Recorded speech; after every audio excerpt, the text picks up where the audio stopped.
Behind the concrete walls of ADX Florence, America's most secure prison, are men whose names once dominated headlines: terrorists, spies, mass killers, and cartel kings.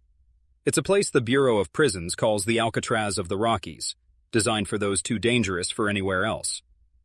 Tonight, we step inside the stories of El Chapo, the Unabomber, and others who define what it means to be the worst of the worst. When people hear ADX Florence, many imagine a prison like any other: bars, guards, and cells. But the story of this fortress begins in the early 1990s, when the U.S. government faced a problem. Maximum security wasn't secure enough. At the time, violent incidents were erupting across the federal prison system. High-profile inmates, cartel leaders, terrorists, gang bosses were orchestrating murders, drug deals, and even escape attempts from inside their cells. Marion Federal Penitentiary in Illinois, which had been the nation's toughest facility since the closure of Alcatraz in 1963, was reaching its breaking point. After 2 guards were murdered at Marion in 1983, the prison was placed on permanent lockdown. Yet even that wasn't enough.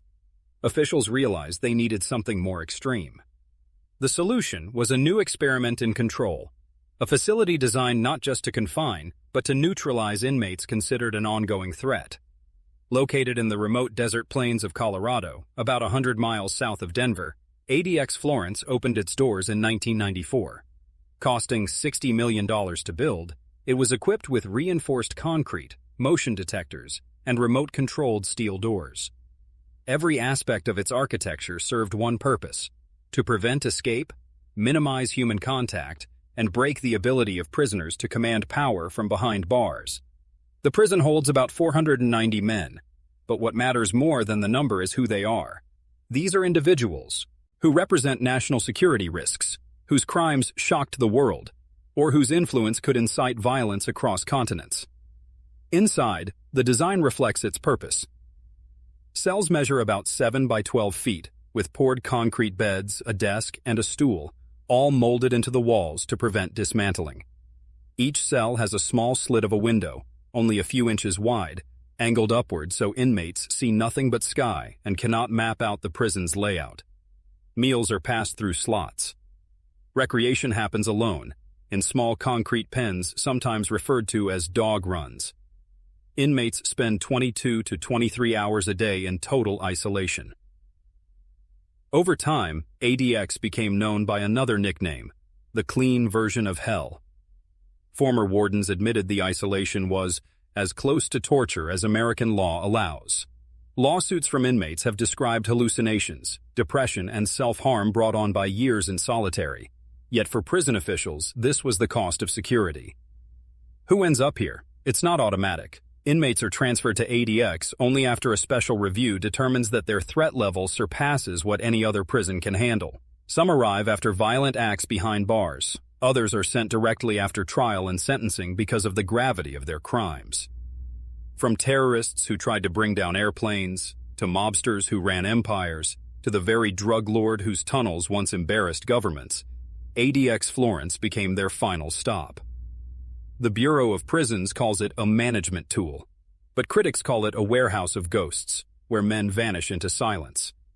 And among those ghosts are names that once terrified entire nations: Ted Kaczynski, Robert Hanssen, Ramzi Yousef, Terry Nichols, and Joaquín El Chapo Guzmán. Each of them tells a story not only of crime, but of how the U.S. government responds when a criminal becomes more than just a prisoner. When he becomes a symbol of defiance, a danger even in chains. This chapter sets the stage. The fortress was built, the cells were waiting, and soon the world's most notorious criminals would arrive at its gates. Ted Kaczynski was unlike most men who would one day call ADX Florence home. He wasn't a cartel kingpin surrounded by armed bodyguards, nor a terrorist who trained in camps overseas. Instead, he was a solitary mathematician, a Harvard graduate who abandoned academia to live in a small cabin in Montana with no electricity, no running water, and an obsession with fighting what he called the industrial technological system. For nearly 17 years, the man the FBI dubbed the Unabomber waged a bombing campaign that terrified America. Between 1978 and 1995, He mailed or delivered homemade explosive devices to universities, airlines, computer stores, and individuals he believed represented the advance of technology and industrial society. His bombs killed 3 people and injured 23 others. Several victims were maimed, losing fingers, eyesight, or limbs. What made Kaczynski especially difficult to catch was his ability to remain invisible. He left almost no trace. His devices were handmade from wood, nails, and scrap materials, often designed to mislead investigators. At one point, he avoided capture by planting clues inside the bombs themselves, like false initials or misleading symbols, that sent investigators chasing dead ends. The FBI's Unabomber task force, short for University and Airline Bombing, became one of the longest and most expensive manhunts in American history. Agents compiled thousands of files, chased hundreds of leads, and even coordinated with behavioral profilers, who warned that the suspect was likely a lone, intelligent recluse with a hatred of modern society. They weren't wrong. The turning point came in 1995 when Kaczynski forced his way into national headlines by demanding that major newspapers publish his 35,000-word manifesto, Industrial Society and Its Future. The Washington Post and the New York Times, in consultation with the FBI, published it under threat of further violence. That decision would change everything.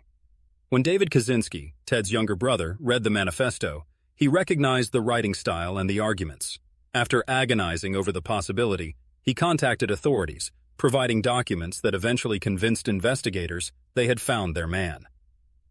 On April 3, 1996, FBI agents surrounded Kaczynski's remote Montana cabin. Inside, they discovered a live bomb ready for mailing, thousands of pages of journals, and diagrams for explosives. The image of the tiny shack, filled with tools of destruction, yet lacking electricity or plumbing, became a chilling symbol of the case. At trial, Kaczynski faced the possibility of the death penalty, but in 1998, to avoid execution, he agreed to plead guilty to all charges. He was sentenced to 8 consecutive life sentences without the possibility of parole. His fate was sealed. He would spend the rest of his life in prison. Initially, Kaczynski was held in a federal prison in California, but his notoriety, the intellectual fascination surrounding him, and the symbolic threat he represented made him a prime candidate for ADX Florence. The Bureau of Prisons determined that he required the highest possible security, total isolation, no access to the outside world, and restrictions that would prevent him from ever inspiring followers or attempting further acts of violence. At ADX, Kaczynski was housed in one of the prison's solitary units. For 23 hours a day, he lived alone in his small cell, with little more than a concrete desk, a stool, and a narrow slit window. His only regular contact was with guards delivering meals or conducting security checks. Even his recreation time, too. K placed in isolation in a small outdoor cage where he could see only sky and concrete walls. Yet, unlike some other inmates, Kaczynski maintained an intellectual life. He corresponded with pen pals, exchanged letters with academics, and even contributed writings to publications through intermediaries. Despite being locked away in what's called the end-of-the-line prison, his words still managed to travel beyond the walls. His death in 2023, by suicide at the age of 81, marked the end of one of America's most unusual criminal sagas. For decades, he embodied the archetype of the lone, brilliant, but deeply destructive figure who turned against society. At ADX Florence, he lived out his final decades in near total silence, confined in the prison built for men exactly like him, those too notorious, too dangerous, or too symbolically powerful to ever be trusted with freedom again. Kaczynski's story is not only about bombs and manhunts, it also highlights why ADX Florence exists. The Unabomber wasn't likely to escape, nor to physically overpower guards. His danger lay in ideas, in his ability to inspire, to remind people of vulnerability. By placing him in ADX, the government sought to silence that danger once and for all. And he was only the beginning. After Kaczynski, other men whose names would shake America, spies, terrorists, and cartel bosses, would find themselves walking the same halls, staring at the same sky through the same narrow slits of concrete. Among the men housed at ADX Florence, few carried the same aura of quiet betrayal as Robert Hanssen. His name may not be as instantly recognizable as El Chapo or Unabomber, but within intelligence circles, Hanssen's actions were devastating. Some call him the most damaging spy in American history. Hanssen was not an outsider waging war against America. He was an insider, a career FBI agent who for over 20 years lived a double life. By day, he served in counterintelligence, tasked with protecting U.S. secrets from foreign adversaries. By night, he was one of those adversaries funneling classified information to the Soviet Union and later Russia, for money, for ego, and perhaps for the thrill of deception. Born in Chicago in 1944, Hanssen joined the FBI in 1976. Outwardly, he lived the life of a conservative family man. He was married with 6 children, active in his Catholic parish, and known for his austere demeanor. But almost immediately after joining the Bureau, he began reaching out to Soviet operatives. By 1979, he was secretly providing intelligence to the KGB. The scope of his betrayal was staggering.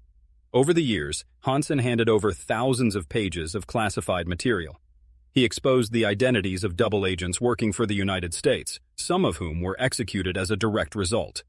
He revealed details about U.S. nuclear strategy, underground facilities, surveillance methods, and counterintelligence operations. His leaks compromised America's ability to track Soviet and Russian activities at the height of the Cold War and after. In return, Hanssen received over $1.4 million in cash and diamonds. But unlike many spies, he did not live lavishly. His neighbors and colleagues saw little sign of wealth. Instead, his motivations seemed rooted in ego and control, a sense that he was smarter than those around him, that he could manipulate the system while remaining invisible. For years, Hanssen escaped detection. Suspicion fell on other possible moles, and several innocent people were investigated. His ability to hide in plain sight was a source of frustration and embarrassment to both the FBI and the CIA. The net finally began to close in the late 1990s, when U.S. intelligence obtained information from a Russian defector that pointed directly to Hanssen. Unlike other cases, where spies were caught through surveillance, Hanssen was identified through his own carelessness. Handwriting samples and other physical evidence matched him to the Ramon Garcia alias he had used with the Russians. In February 2001, Hanssen was arrested in a Virginia park after leaving a package of classified material at a dead drop site, one of the secret locations where he exchanged information with his handlers. The FBI staged the arrest carefully, aware of the irony, one of their own being taken down by the very agency he had betrayed. Charged with 15 counts of espionage, Hanssen faced the possibility of the death penalty, but in exchange for full cooperation, including debriefings that detailed the extent of his betrayal, he was allowed to plead guilty and avoid execution. In July 2001, he was sentenced to 15 consecutive life sentences without the possibility of parole. The Bureau of Prisons made no mistake with Hanssen's placement. He was sent directly to ADX Florence. Unlike drug lords or terrorists, Hanssen's threat wasn't physical violence or escape. His danger was knowledge, a man who knew the deepest secrets of U.S. intelligence. For that reason, he was placed under some of the most restrictive conditions in the country. Inside ADX, Hanssen lived in near total isolation. Former officials reported that he spent 23 hours a day in his cell, cut off from contact with other inmates. His window, like others, revealed only a slice of sky. His correspondence was tightly monitored, and visits were rare. For years, he lived a ghostly existence, fading into obscurity, while the consequences of his actions echoed across intelligence agencies.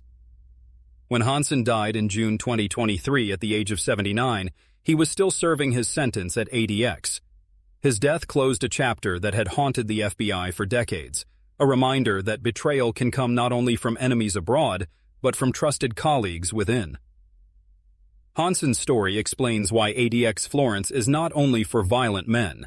It is for those whose influence, knowledge, or notoriety could endanger national security even from behind bay. And it sets the stage for another infamous inmate, one whose attack on American soil came not from within, but from outside. Ramzi Yousef, the man behind the 1993 World Trade Center bombing.